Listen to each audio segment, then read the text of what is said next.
sentir teu amor a me embalar.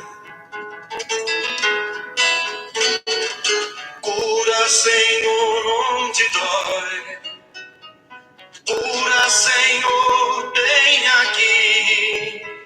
Cura, Senhor, onde eu não posso ir. Cura, Senhor.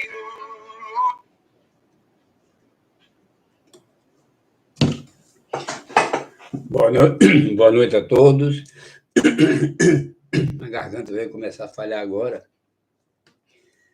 Vamos iniciar a nossa live, deixando esse momento inicial para a nossa prece de abertura. Vamos elevar o nosso pensamento ao Pai e pedir ao Filho Jesus Cristo, esse companheiro incondicional das nossas almas, que derrame sobre nós o seu manto de paz, o seu manto de harmonia e serenidade. Vamos pedir também à espiritualidade amiga que me ajude a passar os conteúdos que eu preparei para esse momento de aprendizado, tanto meu quanto daquelas pessoas que irão assistir esse encontro de luz, esses ensinamentos baseados no Evangelho de Jesus e na ciência, que nós vamos hoje cuidar de um assunto de muita prevalência diante das dores humanas na Terra. Que Jesus nos abençoe, que os amigos espirituais estejam tanto ao nosso lado quanto do lado de vocês que irão receber esse conteúdo para orientação no campo da saúde, no campo da orientação espiritual de cada um. Que Jesus nos abençoe. O tema que nós trazemos para hoje é de a prevalência enorme, que nós vamos falar de depressão, ansiedade e transtornos mentais. Como depois da pandemia nós tivemos um crescimento enorme nessa área das doenças mentais, vale a pena a gente trazer algumas reflexões aqui para retroalimentar as nossas vidas e conduzir os nossos caminhos com muito mais harmonia e serenidade. Para iniciar a nossa fala, eu vou trazer uma fala de Mahatma Gandhi, o Sermão do Monte, nada se perdeu. Que grandeza de conteúdo! Mahatma Gandhi, esse homem muito inteligente, ele que foi aquele instrumento de libertação da Índia, do domínio inglês, e libertou a Índia sem derramamento de sangue. Ele é de uma sabedoria que não temos como mensurar. Ele era advogado, um homem de muita cultura, mas também de muita bondade. Ele tinha um poder na palavra incrível. E o que mais nos chama a atenção era que Gandhi, Mahatma Gandhi, ele não era cristão, ele era hinduísta, ele praticava, a religião dele era o hinduísmo, entendeu? Mesmo assim, era um grande admirador do Cristo, quando ele diz que se todos os livros escritos se perdessem e ficasse o Sermão da Montanha, nada teria se perdido. É interessante a gente ver um homem com tanta sabedoria falando de uma outra religião com conhecimento tão profundo. E, para subsidiar nossa fala aqui também, eu vou retirar lá do Sermão do Monte um pequeno texto do Sermão do Monte que diz assim, sobre a edificação de uma casa sobre a rocha e outra casa sobre a areia. Passaram todas duas por tempestades, ventanias, grandes dificuldades, grandes enfrentamentos. Mas a diferença está no desfecho final. A casa que foi construída sobre a areia caiu, ruiu, não ficou sustentada na construção inicial. Mas o interessante aqui é que, quando esse texto fala da construção de uma casa, a gente tem que deduzir qual era a intenção do Cristo quando escreveu isso. Não se tratava de uma construção de blocos, tijolos e cimento. Ele falava da casa mental. E a casa mental, quando é construída sobre a areia, ela vai ruir, ela vai desabar. É isso que está acontecendo com a humanidade hoje. Para contextualizar essa nossa fala aqui, falar dessa casa mental, eu vou pegar dados aqui de uma revista americana, muito séria, uma pesquisa muito séria, que eles fizeram uma pesquisa sobre os índices depressivos no mundo. Essa revista traz a seguinte mensagem, que em 2020 existiam 200 milhões de depressivos no mundo. Em 2022, recentemente, esse índice passou para 350 milhões de pessoas depressivas no mundo. Cresceu, mas cresceu de uma forma incalculável. A OMS também faz um apanhado e diz que, uma pesquisa, e diz que a cada 8 pessoas, uma tem transtorno mental. Significa que no mundo, 1 bilhão de pessoas têm transtorno mental. Quer dizer, depois da pandemia. O Brasil é campeão em ansiedade. Não é ansiedade, aquela ansiedade que quase todo mundo tem. É transtorno de ansiedade. O Brasil tem o maior índice de pessoas com problemas de transtorno de ansiedade. O transtorno de ansiedade traz outro conteúdo muito grande. Cresceu com a pandemia 32%. O número de pessoas doentes, quer dizer, igualmente a mensagem inicial, a casa ruiu, a casa mental ruiu, mas, além dos que já existia, mais 32% da população teve um acréscimo nos transtornos de ansiedade.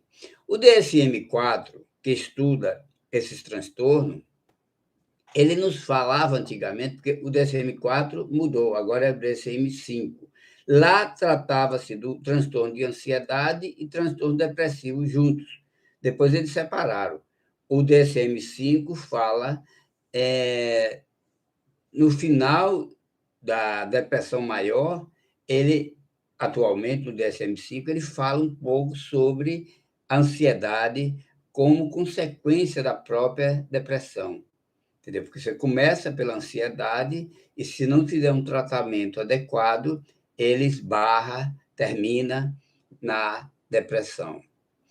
Um fato muito interessante também que eu trouxe aqui da revista Lancet foi que o distúrbio do sono existe em tão grande proporção que um em cada quatro pessoas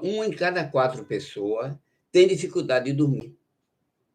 uma em cada quatro, quer dizer, um grupo de 4 pessoas, uma tem dificuldade de dormir. E ele diz aí do seguinte, que usam remédios, muitas delas usam remédios, compartilham remédios, e muitas vezes o remédio nem mesmo como receita médica, usam por conta própria, para dormir. Tem outro detalhe que nos chama muita atenção, é que o transtorno de ansiedade ele tem um índice uma prevalência muito grande sobre as mulheres. 68% dos transtornos de ansiedade são em mulheres. E 67%, quase parecidos os índices da depressão, são mulheres. É interessante, a gente ninguém sabe por quê, mas a ansiedade ataca muito mais a mulher, da mesma forma que a depressão ataca muito mais a mulher. 67% dos depressivos são mulheres e 68% dos ansiosos, dos transtornos de ansiedade, são mulheres. É interessante a gente ver, para contextualizar aqui, eu vou trazer 2 histórias de 2 pessoas que não tinha nenhuma necessidade de cometer ou tentar o suicídio. É aquela história, a casa mental ficou ruída, destruída. Primeiro eu vou trazer a história de um jovem que um amigo meu me contou, que esse jovem era conhecido da família dele. Ele disse que esse jovem de 16 anos, de uma família de poder aquisitivo alto, estudava num colégio de nível bem religioso, era um colégio católico, um excelente colégio, tinha tudo para ter tinha um padrão de vida elevado, mas esse jovem um dia entrou na sala de aula, deixou uma carta em cima da sua carteira e pediu à professora que queria ir no banheiro. Foi ao banheiro. Como ele demorou muito, os colegas estranharam, viram aquela carta em cima da mesa, abriram a carta. Era uma carta suicida. Deu-se o alarme e encontraram o jovem caído no banheiro com a garganta cortada. Tudo bem, prestou-se socorro, o jovem foi tratado, não teve grandes consequências. O segundo caso é de uma jovem mulher, uma jovem mãe, de 32 anos de idade. Ela tinha 2 filhos, um de 7 anos e outro de 4 anos. Ela se jogou, a mulher de um padrão de vida alto, ainda jovem, muito bonita, se jogou do 7º andar onde morava, e a situação não teve retorno. A mulher desencarnou. Desencarnou e deixou 2 filhos órfãos e um viúvo. Interessante é a gente entender também que outras coisas gravíssimas têm ocorrido com o processo de vida no mundo atual. Nas faculdades de medicina, existem pesquisas, são faculdades onde os estudantes para medicina, estudantes de enfermagem, pessoas que lidam com a saúde das pessoas, com a vida das pessoas, a grande maioria de jovens estudantes de medicina, estudantes de enfermagem, cometendo o suicídio ou tentativa de suicídio. Por quê? Por que uma situação tão conflitante, questões tão complexas como essa, é difícil a gente analisar, mas aí entra no texto inicial. São casas que não foram bem trabalhadas, que não foram bem acomodadas. Os ensinos hoje, eles têm muito cuidado com a parte intelectual.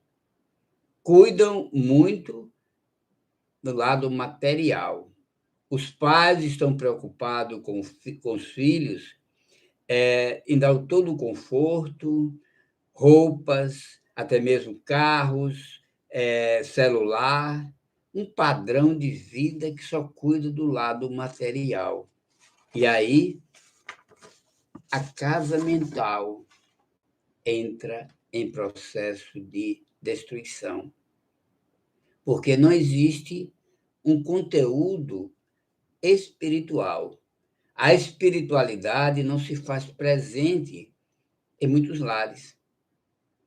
E tem uma escala, já existe uma escala atualmente, que eu me baseei nessa escala de avaliações e pesquisas, que trata do estudo da espiritualidade e da felicidade.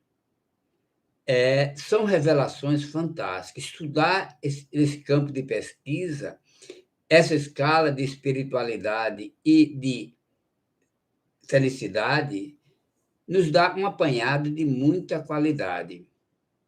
Eu conheço um rapaz, essa já é na minha pesquisa, que tem tudo. Um rapaz filho de um empresário, e alguém comentou comigo, ele tem tudo. Eu diria, até para demonstrar uma autocapacidade do poder material na Terra, tem tudo, mais 30%. Se você pensar, e ele está vivendo uma depressão daquelas de primeiro grau, depressão maior, entendeu? O deprimido, que está nesse grau de depressão, primeira coisa que ele perde é contato com os relacionamentos. Ele não tem amigos, ele não pensa nos familiares, ele realmente perde a maior fonte de aproximação e de tratamento de uma vida plena, entendeu? Então, nesse conteúdo, a gente passa a entender que essa pesquisa que foi feita é uma pesquisa de muita qualidade, porque é impossível ter alguém que tem uma espiritualidade elevada, e por isso que a pesquisa não é dados, não é achismo. Não está falando de acho que é isso. Não. É uma pesquisa. Tem conteúdos de pesquisa muito séria. E ele diz o seguinte: é possível para uma pessoa que tenha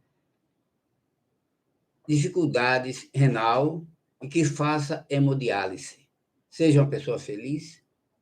Uma pessoa que faz quimioterapia ser feliz? Então, eles pegaram grupos de pessoas com esses tratamentos de grandes sofrimentos e de pequenas esperanças até de vida, pessoas que têm graves problemas de saúde, mas, ao fazer a pesquisa, nessa escala, esse grupo de pessoas, nessa escala trabalhada pela própria ciência, eles descobriram uma coisa interessante. É possível que uma pessoa que esteja fazendo tratamento de hemodiálise e que esteja fazendo tratamento de quimioterapia sejam pessoas felizes?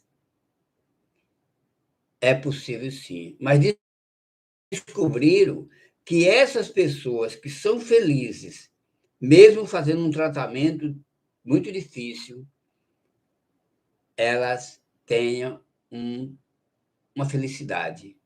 Mas descobriram também, na hora que fizeram a pesquisa da felicidade, descobriram que eram pessoas que eram espiritualizadas, tinha espiritualidade. Então, a casa para ruir precisa que você se desconecte da espiritualidade, que é o caminho de Deus, o caminho da vida. É ter uma fé raciocinada, é ter um conteúdo de elevação espiritual. Então, na hora que você vê que uma pessoa está passando um enfrentamento de grande qualidade, essa pessoa tem que ter uma espiritualidade elevada. Então, a pesquisa ficou comprovada que é possível, sim, mas dentro do grupo que tem uma espiritualidade também em nível elevado. Porque as pessoas que têm que não têm espiritualidade sofre muito mais e não tem muita esperança de vida, perde o contato com a divindade, entendeu? Tem uma coisa interessante também que eles pesquisaram, um assunto interessante, a diferença de prazer e felicidade. Tem coisas que hoje em dia a humanidade só pensa em prazer. A vida é feita de prazeres. E aí você pensa assim, o prazer e a felicidade têm alguma diferença? Por exemplo, se você é a mulher que vai ter um filho, o parto é uma coisa prazerosa? Não, mas ela gera felicidade. A amamentação é uma coisa prazerosa? Não, de jeito nenhum.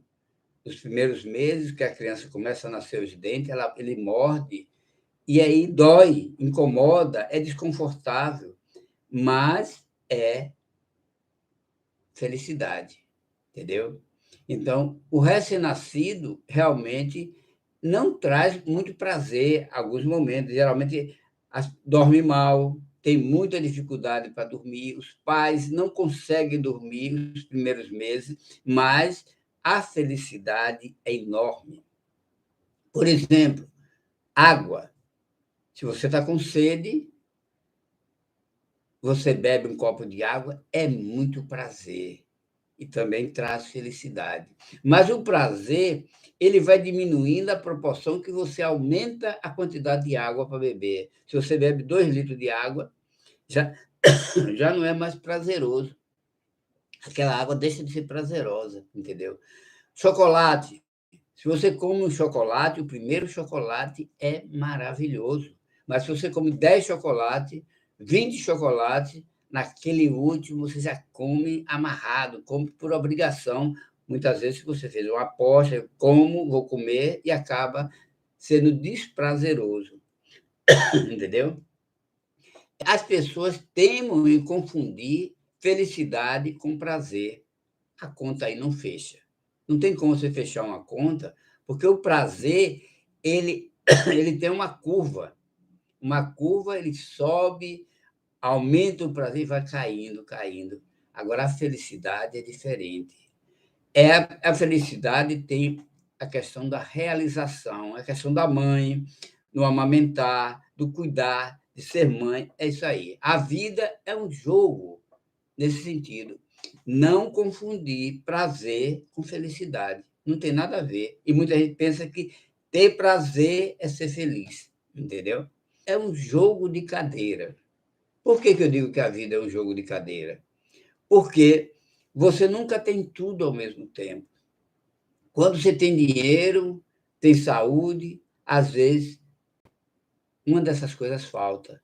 Aí vem um problema familiar, vê um parente que precisa de você e vem lhe exigir alguma coisa. Então, nesse contexto, fica sempre uma cadeira vazia, tem sempre um conteúdo vazio ali que você nunca tem plenitude em sua vida. Quando um item na sua vida está bem, 2, 3 bem, agora tem sempre um que é a cadeira vazia, que muitas vezes não tem habilidade para conduzir em plenitude a vida. Ninguém tem vida plena na Terra, porque a felicidade ela não vem assim em grandes proporções. Vem um item, vem dois, no terceiro já acontece uma coisa e você vai deixando aquela cadeira vazia como oportunidade de você realmente ter um conteúdo moral, ter um conteúdo espiritual, ter uma fé de grandeza para você acomodar a sua vida sem deixar uma coisa atropelar a outra. Eu vi essa semana um vídeo no YouTube que um homem chegou em um zoológico e aí ele viu o gorila lá. O gorila estava se mexendo, ele começou imitando o gorila. Interessante esse vídeo, né? Ele começou imitando o gorila, né? Ele começou imitando e o gorila também imitando ele, um imitando o outro, né? Aí, de repente, o gorila senta e aplaude.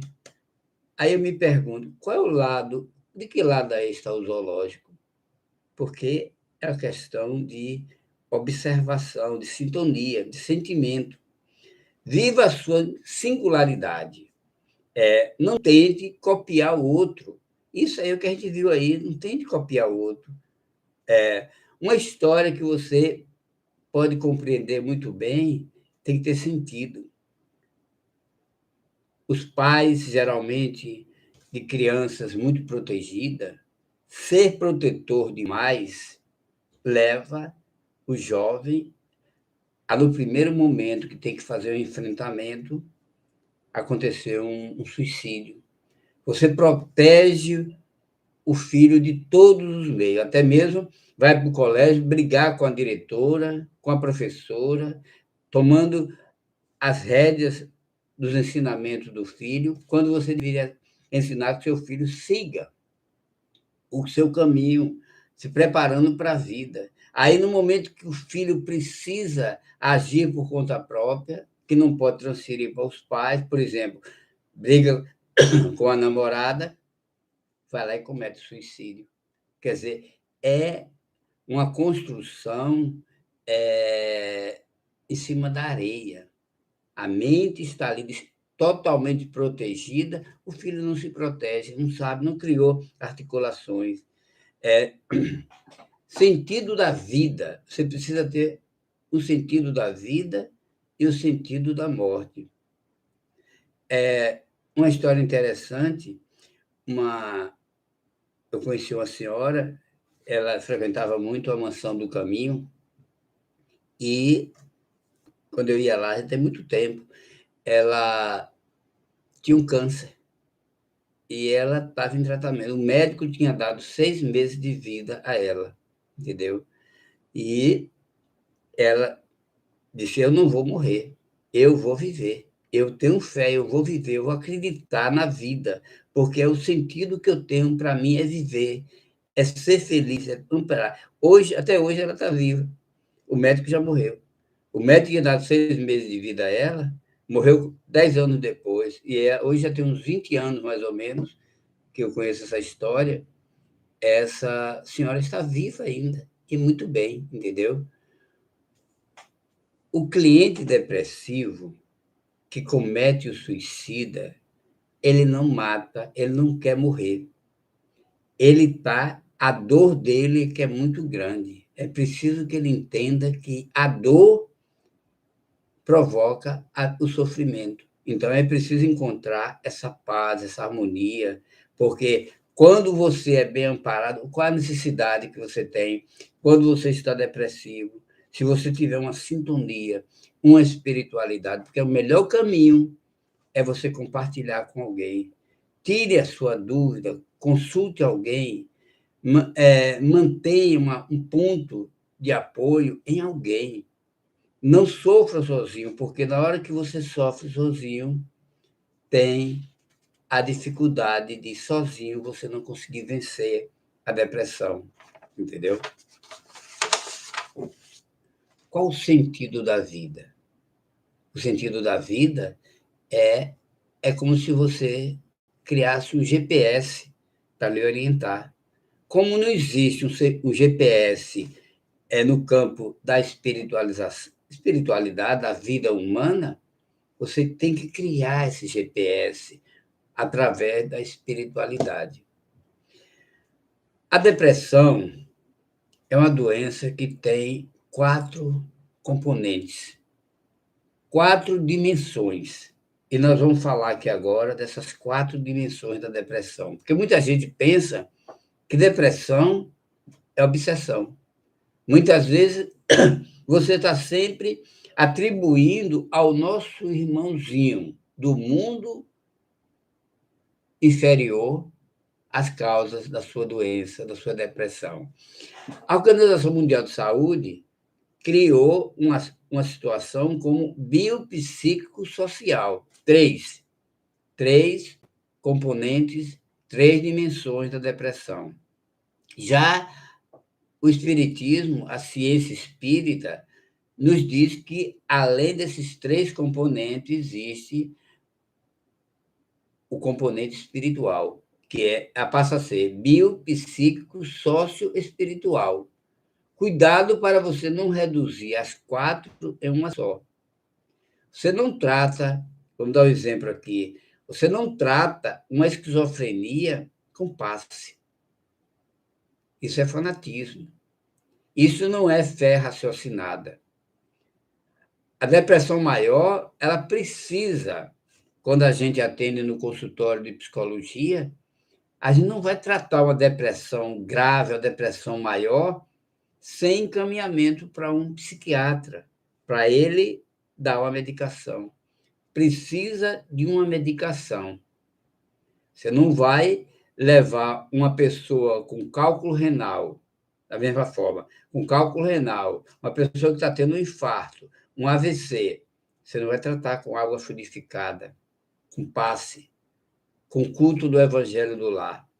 Para tudo tem que ter a observância de que existe a doença física, a doença mental e a doença espiritual, mas não vamos centralizar isso tudo em um contexto só, em uma dimensão só, e aí é fanatismo. Não tem como você fazer uma situação dessa, né? Fé raciocinada, por exemplo, tem uma historinha que eu ouvi do Chico Xavier, que ele disse, ele fez uma, parece que ele sabia que aquela pessoa precisava ouvir uma coisa e dar uma interpretação melhor sobre a fé raciocinada, aí Chico faz a segunda pergunta: se você encontrar um leão faminto, você tem fé de colocar a sua cabeça dentro da boca do leão?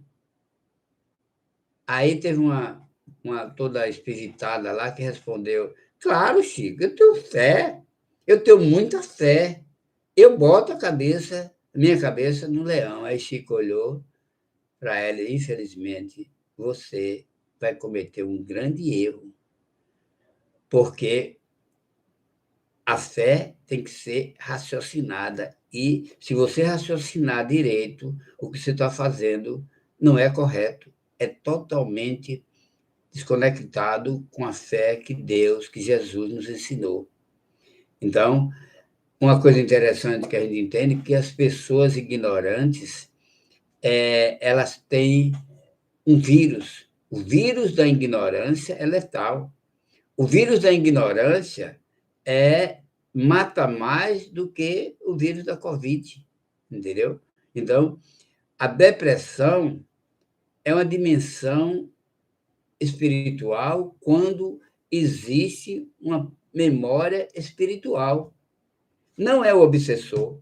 Muitas vezes, quando a gente fala que a doença não precisa do obsessor para ela se instalar, a pessoa, não é assim. Tem sim, às vezes, pode ter um gatilho, pode disparar um gatilho, mas a maioria das depressões não são obsessão. Começa por uma ação de ordem pessoal, muitas vezes é, como diz aí, biológica. A dimensão social é uma das coisas mais graves que está acontecendo na humanidade hoje.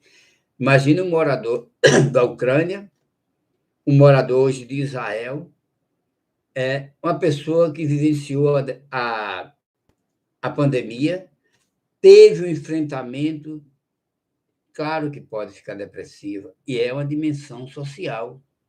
A dimensão biológica, você tem uma tireoide e muitas vezes se atribui como se fosse uma influência espiritual. Vai, faz o tratamento, vai o médico, faz o tratamento da sua tireoide e resolve a situação da sua depressão, entendeu? A condição social, ela é uma das mais adversas que existe. Por exemplo, ter recursos em excesso, viver uma situação de muito conforto, com falta de...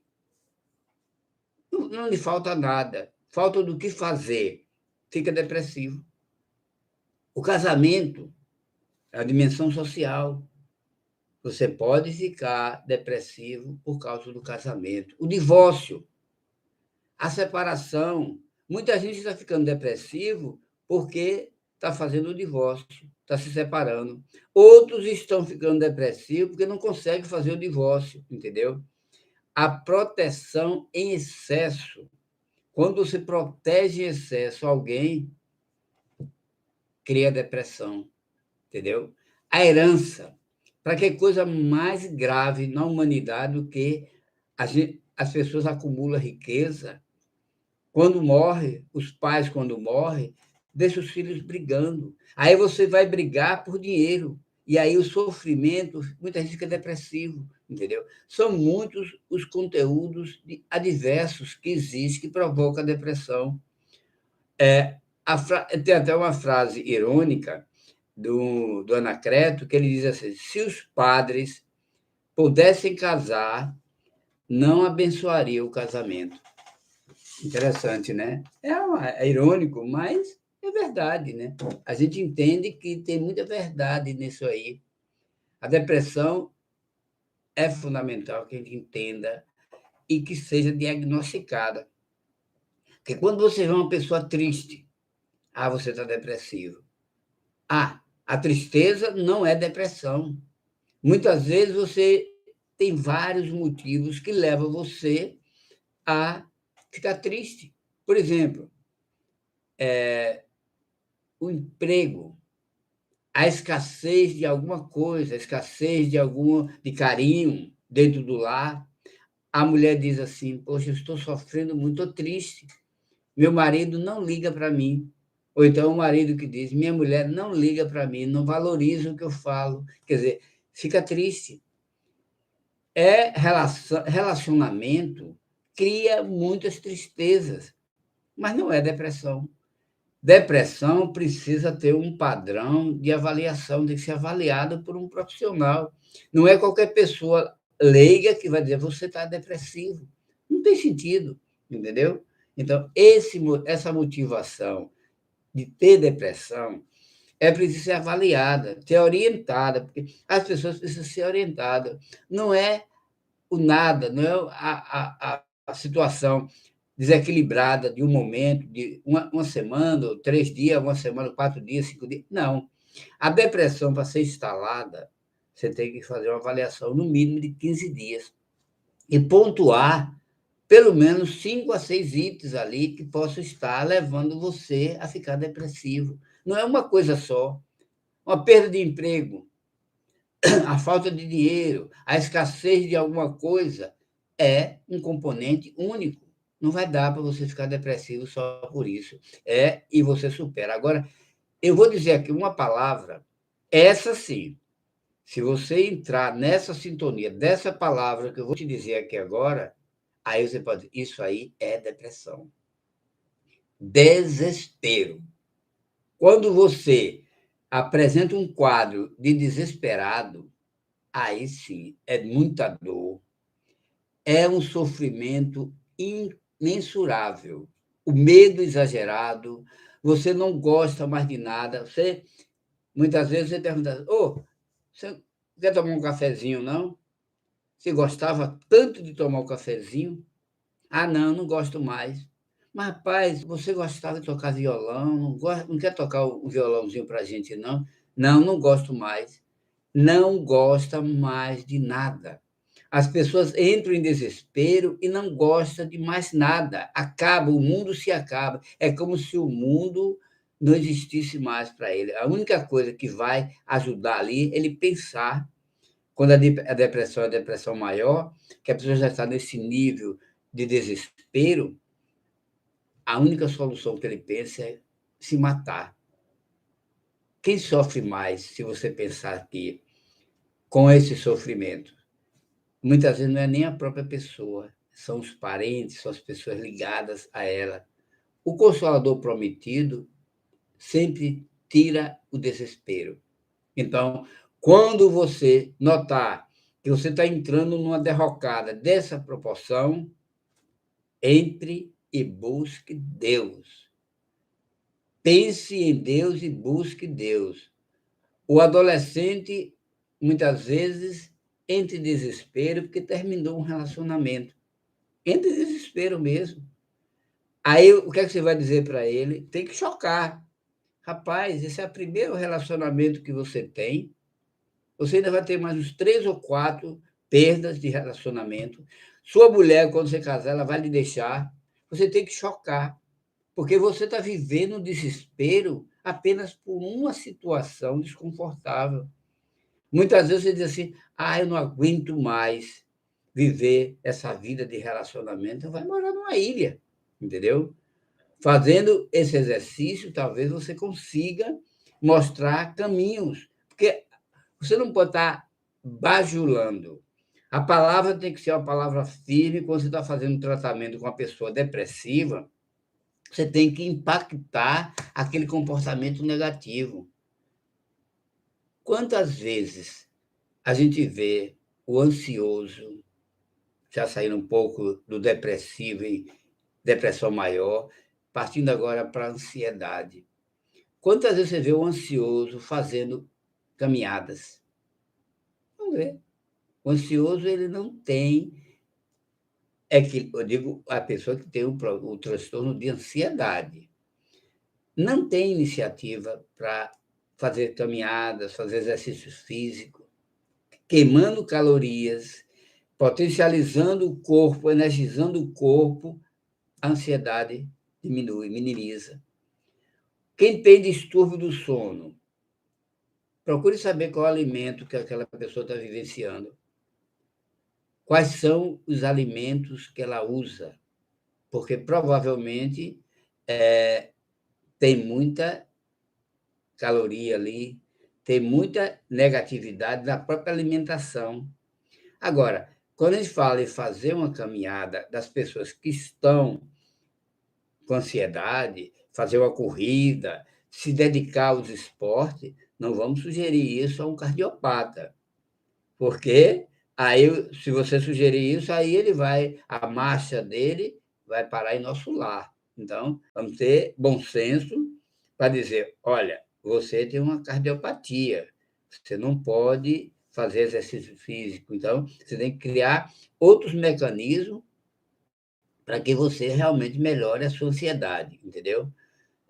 Muitas vezes, o ser traído, o ser abandonado, vem sempre em doses duplas. Ninguém vem aqui na Terra para passar só por uma situação de desconforto. E muitas vezes, quando você está vivenciando um desconforto dessa natureza, procure ouvir as pessoas.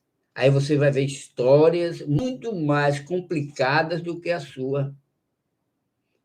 Aí você vê que existem pessoas que ainda estão despreparadas. Pessoas que, no primeiro momento que passa por uma traição, acaba se derrocando, entrando numa derrocada de muita negatividade. Quando não se mata, vai sofrer em proporções grandes acima do seu conteúdo, entendeu? E sofre demais. Então, é preciso entender que as pessoas têm que ter um propósito de vida. O casamento exige um propósito, existe uma construção. E eu fui almoçar domingo passado, eu fui almoçar naquele recanto nordestino, no encanto nordestino ali na estrada, achei uma coisa interessantíssima, né? Entrou uma família e um rapaz entrou na frente para fazer o prato dele, a moça chegou mais atrás, os pais dela ali, eu fiquei observando, eu sou muito observador.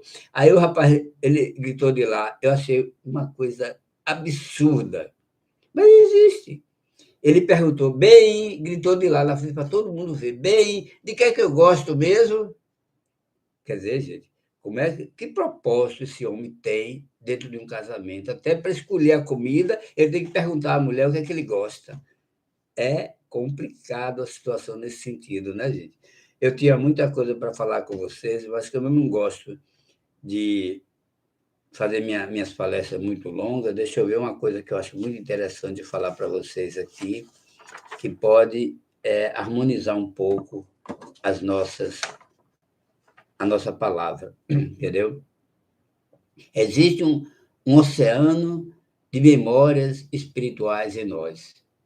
Você está pensando que você, por estar vivendo essa vida aqui, você não tem gavetas que você pode abri-las inadequadamente e complicar a sua vida? Nós temos gavetas diversas, em várias encarnações. E tem gente que querendo lembrar o que foi nas vidas passadas. Você foi traído, você foi humilhado, você traiu, as gavetas que você pode abrir no mundo espiritual de vidas passadas sua, nenhuma, eu digo a você que nenhuma deve ser mexida. Vamos fazer de nós uma caminhada para manter a nossa harmonia e sermos hoje uma pessoa equilibrada. Não procure saber quem você foi no passado, não. Quando você abre essas gavetas do passado, você tem uma sintonia de negatividade. Muita coisa negativa está armazenada lá na sua mente, que é justamente essa mente que deixa as pessoas depressivas. E, para finalizar, eu, eu vi uma cena, uma certa feita, eu visitei essa pessoa, um amigo meu estava visitando a mãe que estava desencarnando, e, naquele momento ali, dentro do hospital mesmo, no quarto, eu vi uma cena muito interessante. O rapaz me chamou para fazer uma prece naquele momento ali, que ele achava que já era o final, e era realmente o final, né? E, na verdade, o que é que eu gostaria de dizer? Que não existe ponto final em nada. Quando ele achava que aquilo ali era um ponto final, a mãe acordou. Que coisa interessante, né? Uma cena para pessoas que não eram espíritas, não conheciam as reencarnações, eram pessoas católicas, não tinham essa visão espiritual da vida. A mãe segurou na mão do filho e disse assim: meu filho, é verdade, o mundo espiritual está aqui para vir me buscar. Meu pai, minha mãe, minha família estão todos aqui. Aí o filho ficou assim, chocado com aquela informação. Então, gente, ser espírita, às vezes, conforta muito. Ser espírita e ter uma fé raciocinada liberta dos desesperos. Então, o que leva à depressão? A depressão maior é o desespero. Quantas pessoas estão desesperadas no mundo, praticando ações que não deveriam praticar?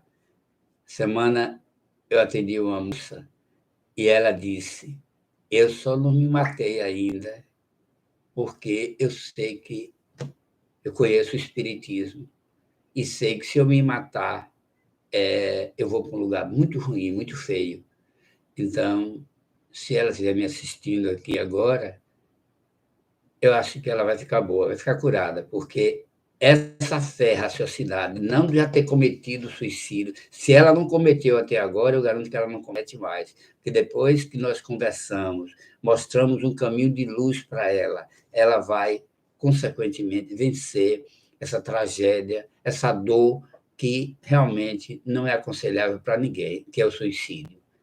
Muita paz para todos, e aqui a gente encerra com muito carinho e com muito amor para vocês que estão nos assistindo. Que Deus seja louvado.